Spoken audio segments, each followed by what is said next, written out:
So what is this dermatologist getting right, and what are they getting wrong with their website? If you're a dermatologist or a marketer working for a dermatology practice, this video should point out a few things that you need to make sure to avoid, as well as a few things that hopefully will help you to grow your practice. So in this case, I've grabbed the Dermatology Institute of Boston. Honestly, I picked them at random from Google search, and we're focused on the mobile version of the website because for dermatologist websites, the vast majority of the traffic that you're going to get is going to be with patients that are on mobile devices.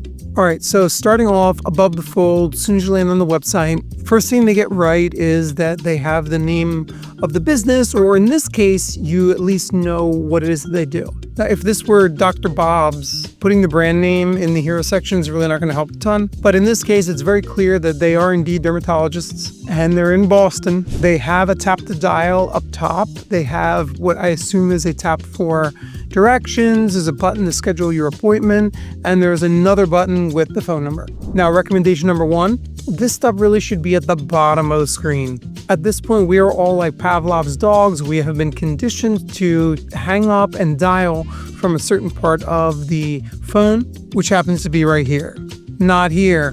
Number two, those buttons really do need to stand out. Putting them in a white navigation just makes them blend. And another trick that we've learned over the years is to leave a little bit of padding around so that you can see that there is an outline around the buttons and there's a website kind of behind it.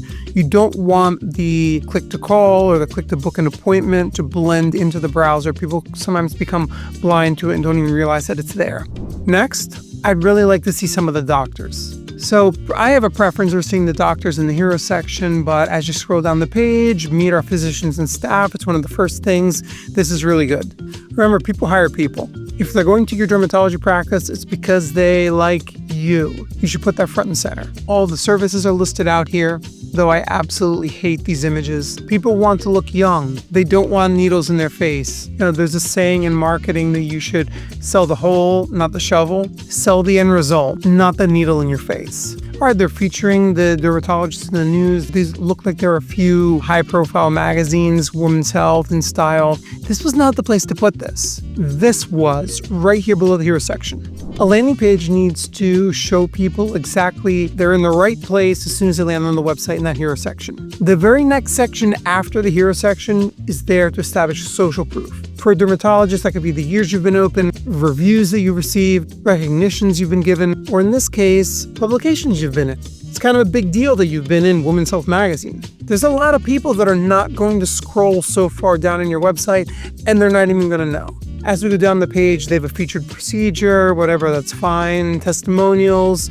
I'm not in love with having websites rely entirely on them, but in this case, they're smart where they have the 3 examples, and then you can click here to read more patient reviews. This is smart. I, for one, prefer to have them all on a third-party website. You know, click your reviews on Health Grades or Real Self or Yelp, wherever it's going to be, and then direct people there. They're going to be more likely to trust what they find there versus what could be perceived as curated, cherry-picked testimonials from a few happy patients. Right, you have all of this content over here that is intended to, quote-unquote, overcome objections after you've told the entire story about what you do. Given the nature of these FAQs, these are entirely there for SEO.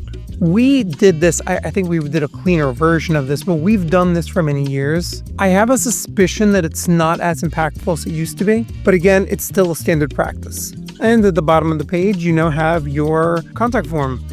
Overall, the website is a clean design. It's bright, it's white, it has options to schedule an appointment on mobile. It has a tap to dial. Overall, for me, I'd give this website a 7.5 out of 10.